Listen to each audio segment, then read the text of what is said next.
So in case you notice that I'm in a new position right now, just know that this location I'm in is born out of necessity.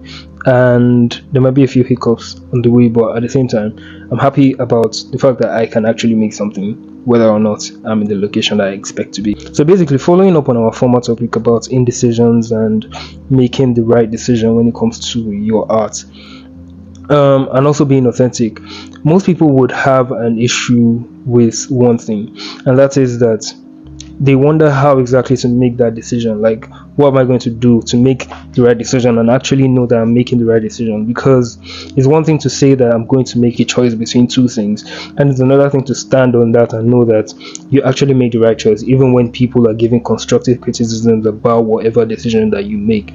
So, in order to create an authentic self, in order to create an authentic idea of your art, or in order to create something very strongly a value for you, you have to go through a couple steps. So here are 6 steps to create a good decision and also create authenticity as an artist. And hopefully you'll take in a couple of these steps or all of these steps in order to create a good decision and in order to create a good choice that builds your value and personality as an artist. Number one is to discover your passion and interest. And in order for you to discover a passion or an interest, you have to try out many other interests. You can't just be born in a space and say, because I was born into a carpenter's house and I worked with a carpenter and I've done carpentry all my life, which is actually still good, but because of that, you can't just say that this is your only passion. You have to actually try out different things. Same thing when it comes to being an artist and trying different styles. You have to have tried out different things and different styles in order to say, I've tried those other things and this is what I feel most comfortable in. And so take time to try out random stuff. Take time to try out things that people do not expect you to do. Create bad art, and maybe from creating the bad art or creating something that is out of the conventions of your own style, then you can have a different style or you can build a passion that is strongly your own. And number 2 is to develop your style, develop your own unique style. And that also follows up in number 1. When you try out different interests, when you try out different passions, and you realize that you know something that works for you, you know that a particular style works with the way your hand moves when you draw, or a particular style works with the kind of paints colors that you like. Those things actually come in handy to help you build a style. And so when you build that style, it's easy for you to make that decision that this is my style, because once you do that and you feel most authentic within that style, then you don't really have to try out different things. And even when you take constructive criticism on that style, it is to build it and not to try out different random things. So first step is to try out different passions. Once you try a different passion, you develop the passion that you have, and then you have a unique style.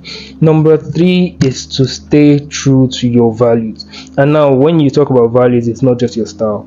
When you talk about values, it means your idea on the world, whatever concept you have of the world in general, whatever ideas that you have, whether it is how you speak, whether it is your religious values, whether it is your moral ethics or moral high grounds, or all of these things. Once you have these things, you hold on to them. These are the things that makes you you.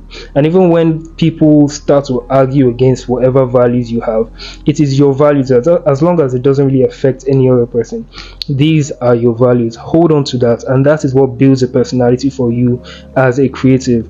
Most of the times, what our art is supposed to be a reflection of whatever is in our minds. So if you don't really have anything strongly built in your mind, you don't really have anything to push onto the world, you don't really have any, like they say, art is a universal expression. If you don't have any language that is being cooked up or built up within your head, then you don't really have any way to explore to people or to show to people that you have something to give to the world, and you don't really have anybody that relates to whatever value that you have.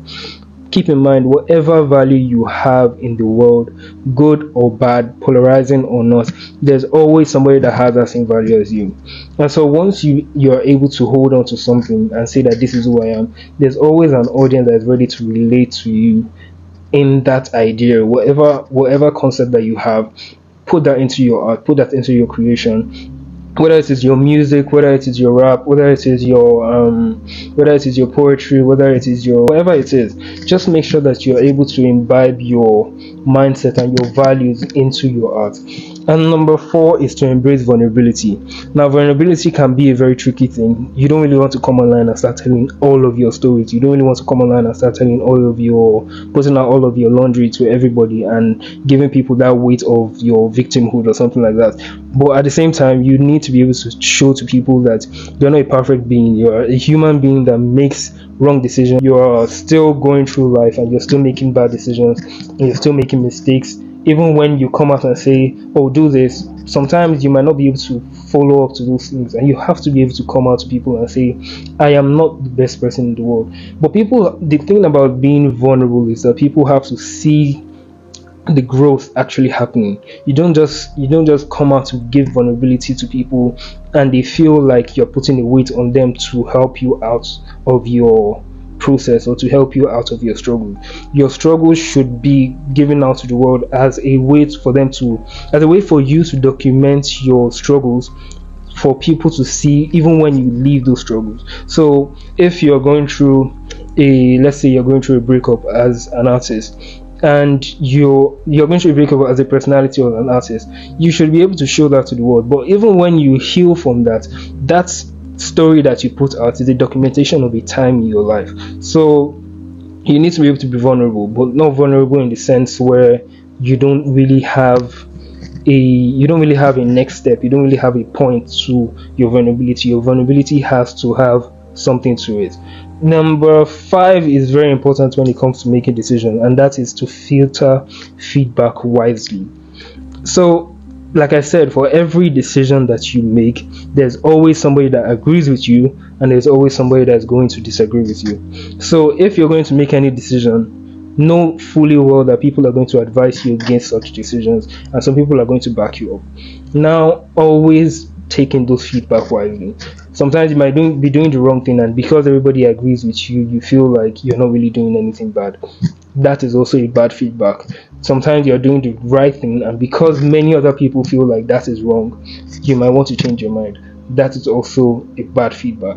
So sometimes you have to choose your feedback wisely. You have to be able to look at these things and look at this feedback and compare it against the values that you have, the values that you've built over time, the values that have worked for you for the better half of your life. So as long as those things exist, work with your values and take in feedback wisely. That's number 5. Number 6 is to commit to continuous growth.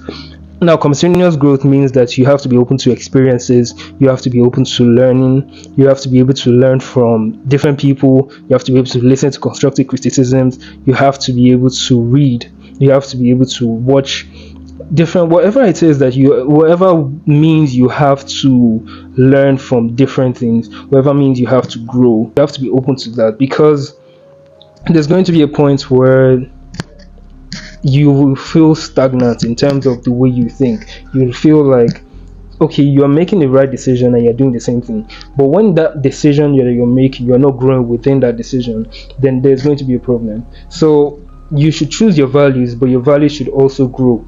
Your values, whatever mindset you have, you should also have a way of growing within that mindset and going back and forth and learning a lot of things about yourself and growing. So growing is very important when it comes to creating authenticity as an artist. Thank you very much for listening, and I'll see you next time. Like I said, this is a very important position for me to be in, because some of the things that I was supposed to work with weren't working, but I think I like this position. It doesn't, no, I don't think I'm going to continue per se, but just let me know what you think about it, and I'll see you next time. Thank you very much for listening. Please don't forget to like, subscribe, share this video to as many people as you can, and also leave a comment. Like I said, subscribe, and I'll see you next time. Peace.